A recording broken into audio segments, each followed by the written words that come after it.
Need cheap coins right now? Check out redzonecoins.com. For the very best discount available, use code DIRECTOR for 20% off.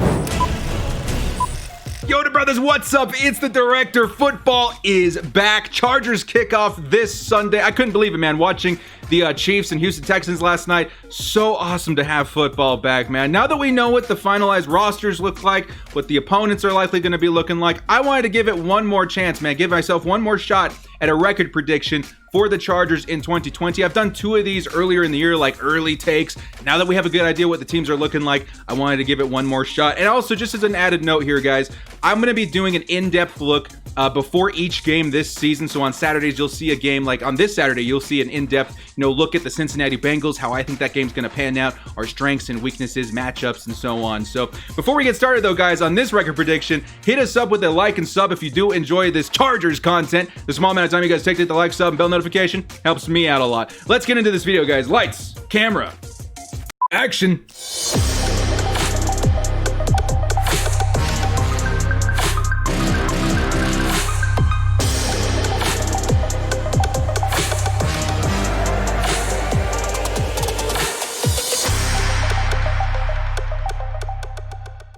NFL football is back. Chargers kicking off on Sunday, man. I'm so stoked. Let's start with the Cincinnati Bengals. This one, man, welcome to the NFL, Joe Burrow. Let me introduce you to talents as Joey Bosa, as Melvin Ingram, and the elite defensive backcourt for the Chargers as well. It's going to be a really, really tough game for that rookie coming in his very first start in the NFL, and I do think this Chargers defense is going to be way too much for him. As an added note, guys, matchups are always going to be on the left side. The guys I have my eye on most from the Bengals, Joe Mixon, AJ Green, William Jackson III. But again, I don't think the offense of the Cincinnati Bengals can handle the elite defense of the Chargers. I do think the Chargers get an early lead in this one, and they just start handing it off to Austin Ekeler. If you guys drafted Austin Ekeler this year, I got a lot of games where I think he's going to pop off, man. I think there's going to be a really, really good year for Austin Ekeler, and I do think he's going to get off the ground running here very, very well with our first win on the road in Cincinnati, 26-13. Chargers start the year off 1-0, and I think it's a bit of a drop into reality for Joe Burrow, his first start in the NFL. Next up, Week 2 versus the Kansas City Chiefs. Patrick Mahomes, Tyreek Hill, Travis Kelce. Okay, guys, I'm not the only one who watched the game last night, okay? The Chiefs are still really good. Their offense is still really scary, and obviously the Chargers are going to be having to play them twice a year because they are a division opponent, and that is something I'm worried about. Now, on the opposite side here, I do think the Chargers have tuned their defense to try and handle, the Kansas City Chiefs a little bit better, but I think it's still very early. We saw last night that the Kansas City Chiefs are still really good. They're still really in rhythm as far as offense is concerned. Now they've got Clyde Edwards-Helaire. I don't know, man. It's going to be a really tough one. I do think the Chargers drop this one. I do think the Chiefs do pile it on at 31-21. Probably the worst defensive performance of the season for the Chargers, but they'll pick up, man. They'll come into sync a little bit later. A lot of new pieces there, and I do think ultimately, versus an opponent like Kansas City, that's probably okay. That's probably all right. But we do want to bounce back versus the Carolina Panthers in Week 3. This time at SoFi Stadium. Christian McCaffrey, Teddy Bridgewater, Derek Brown, the guys that I'm looking at, paying attention to. I do think that Teddy Bridgewater and Christian McCaffrey are very good. I still think Christian McCaffrey is going to have himself a decent game, but ultimately, man, it all comes back to this defense, the Chargers defense. I'm going to be talking about this the entire video. They're going to be too much to handle for a lot of these guys, and even guys like Teddy Bridgewater. This could swing either way because Teddy is a really good quarterback, but I think, once again, he's not going to be able to surpass 17 points in this matchup. Chargers defense just gives him way too much trouble, and the Chargers are able to get the lead and hang on to it for majority of the game. A new scheme, guys. No more playing from behind. I think the Chargers want to hold their opponents, to a low score, and then allow ourselves the entire game to stack on points. So I think 28-17 Chargers. We're going to go 2-1 into Week 4. Week 4 versus the Tampa Bay Buccaneers. Now, I'm sorry, guys. I like the Bucs this year. They've assembled one of the craziest offenses I've seen in a long time, but it all falls on the shoulders of Tom Brady. Can he do what he did in New England, but this time in Tampa Bay? There's a good shot of it, man. We don't even have other guys here like Chris Godwin, Leonard Fournette, tight ends O.J. Howard, Rob Gronkowski on this list. There's just not enough space, man. So we have to keep that in mind when going into Tampa Bay. I do think their offense is going to give us a little bit of trouble, 24 points. And the Chargers offense ourselves, though, I do think we rely quite a bit on the run. And I do do think that Tampa Bay's run defense is very, very good. So that's going to stifle us a little bit. I do think we catch our second L this season versus the Tampa Bay Buccaneers in Tampa Bay. But what about week 5 versus the Saints? Back-to-back really tough opponents. Drew Brees, Michael Thomas, Marshawn Lattimore, they're pretty stacked on both sides of the ball, man. I mean, these guys are one of those dudes you expect to see in the playoffs, perhaps even a Super Bowl. How are the Chargers going to fare against them? Well, I'm going to say 17-26. Again, the Chargers defense, as good as they are, these last two opponents, man, we're talking about like top 5 offenses in the NFL. So don't think that, I'm underestimating the Chargers defense. I'm just trying to find a middle ground of their offense and our defense. I just don't know if our offense can keep up, man. That's going to put a lot of pressure on the defense, force us into 26-17 loss, going 2-3 into the season. Now, this next part here, guys, I'm going to have a little bit of fun with this. I think a lot of guys are expecting Justin Herbert to get the start at some point this year. And, I think, when it comes between Justin Herbert and Tyrod Taylor, you can probably find similar success right now, depending on how he's developing. If he's doing really good at that point of the season, maybe we do see him go in. But just keep in mind that this could still be Tyrod Taylor playing the entire year. I'm just going to say that around week 6 is when I expect to see a Justin Herbert if the team decides to fold. But if it were me, I would say let him sit the whole year and go ahead and have him learn. But this is just my gut instinct saying we're probably going to see Justin Herbert maybe a little sooner than we thought. Versus the New York Jets, though, in week 6, no more Jamal Adams, man. No more CJ Mosley. As far as I know, I think he opted out of the season due to COVID. So Le'Veon Bell, Quinnen Williams, and Denzel Mims are the guys that I'm kind of worried about with this offense and defense. But still, we're talking about the Jets that are missing a lot of key pieces from last year. I think if Justin Herbert comes into his first game, rared up, ready to go, the defense is going to give this Sam Darnold-led offense so much trouble. They're not going to be able to move the ball. The Chargers are going to be able to continue to stack the score, giving Justin Herbert a really, soft transition into starter. I think the Chargers win this one 28-10, and obviously the Jets have a lot of work to do, with their team going into 2021. Next up, week 7 versus the Miami Dolphins.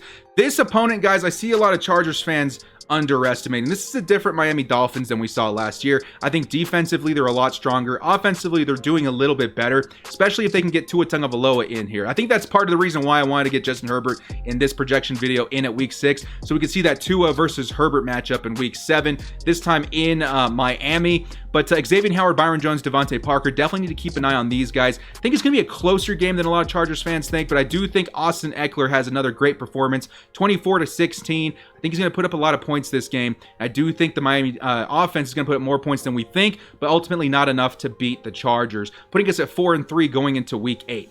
Week 8 versus the Jacksonville Jaguars. Again, the Jaguars missing another big piece in Leonard Fournette, but I still do think that Josh Allen, DJ Chark, and Miles Jack probably should watch out for these guys. They're pretty good, but I do think that the Jacksonville defense is still very, very weak.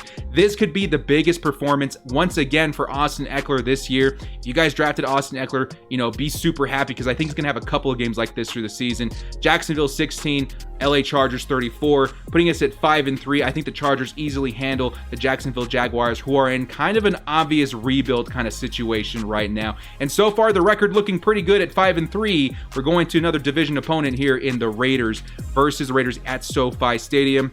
Darren Waller, Joshua Jacobs, Corey Littleton. These are the guys that I have my eye on in week 9. And I do think that the Raiders are a better team than a lot of us think they are. Obviously, they're a division opponent, but we need to take them seriously where the talent is. And I do think they have some talent. Josh Jacobs, Darren Waller, their defense looking a little bit better than they did in the last couple of years, especially against the run, which is kind of the primary thing that we try to do on offense. But I still do think that the Chargers take this win here, 28-24, but it's going to be a lot closer than a lot of fans are thinking it's going to be in SoFi Stadium. But I do think that we go to 6-3 at this point of the season, and we're easily able to handle the Raiders. Next up, week 11 versus the Broncos, this time at Mile High. A lot of guys, underestimate how hard it is to play in Mile High. The altitude difference sucks, man. Like, I've been to Mile High before. It's definitely, a bit different than where you're used to as far as altitude is concerned. But they do not have Von Miller anymore. So what kind of big impact is that going to have for the Chargers? Still have to worry about Bradley Chubb, Justin Simmons, and Cortland Sutton. But still, Von Miller, a huge impact player versus us in years past. How is that going to look now that Von Miller is not there?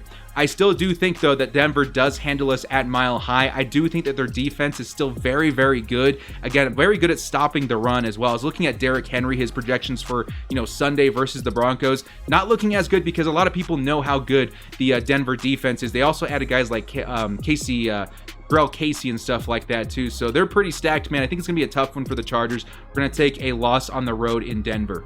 Next up, the Buffalo Bills. Week 12, Tre'Davious White, Josh Allen, and Stephon Diggs, the guys that I'm looking at in Buffalo there.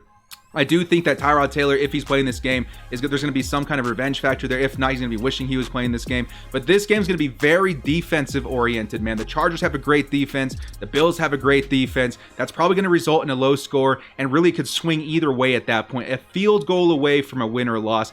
I'm going to say the Chargers in this instance, if it's Justin Herbert or Tyrod Taylor, it's going to be a really, really tough ask of these quarterbacks to go in there and win versus these defenses. I'm going to say Chargers 14, Buffalo 17. One of those games that's very winnable by the Chargers. It could change. It could swing in our direction. But realistically, I'm seeing a really low score, and the Chargers probably taking a very close L on this one. Week 13 versus the Patriots. Cam Newton leading this team. He's on this roster here. Cam Newton, Jason McCourty, and Stephon Gilmore, the guys that I'm concerned about. The Patriots still have a really good defense as well, man. But I do think that the Chargers, at this point of the season, if they're locked in on defense, it's going to be very hard for even a guy like Cam Newton to operate against. We've seen him be very good in the past, but we've also seen him be very bad in recent memory. If it was because of the injury or whatever other circumstances, it's still a very tough ask of Cam Newton. I do think the Chargers do squeak by this time, though. I do think that Cam Newton has a decent day, but I think that the Chargers defense and offense have a better day. Another very close win-loss, but I think the Chargers are going to take this one, putting us at 7-5 going into week 14. Week 14 versus the Atlanta Falcons. I do think this is going to be a very tough game. The Falcons are a funny team because I feel like they're not as good at the beginning of the year, but the second half of the year, they're pretty locked in, man. They're a pretty tough opponent to beat. Julio Jones, Matt Ryan, Deion Jones, the guy I'm looking at. Maybe Todd Gurley at this point in the year as well. Calvin Ridley. I do think that the Falcons, their offense is going to be a much improved over this part of the season. I do think the Chargers defense maybe struggle just a little bit versus it, putting us at another close game, 29-24. But again, guys, these close scores could swing either way. We could definitely win one of these games. I do think we're capable of beating the Falcons, but at the same time, that's a really tough opponent at week 14. Week 15, we're about to see a stretch of division opponents, guys. This is where things are going to get really tough. The Chargers need to dig deep and find something in themselves to really come together on defense and offense. Honestly, week 15, man, I got a feeling this year we're going into Vegas. There's a lot of Chargers fans in Vegas, a lot of Raiders fans in LA. It's kind of a funny situation there, but I do think the Chargers, for the first time in a while, do sweep the Raiders this year. The Raiders, still being a very good team, cannot score against the Chargers as much as they need to keep up, putting us at a record of 8-6 so far, 23-14 in week 15. The Chargers take another win going into our next week with the Denver Broncos. But this time again, the Broncos playing us in SoFi Stadium week 16. Same guys that we have to worry about, same defense that we need to worry about. But maybe this time at SoFi Stadium, things pick up a little bit on our favor. Denver 17 to Chargers 21. I think this time around, the Chargers are going to be more than capable of beating the Denver Broncos.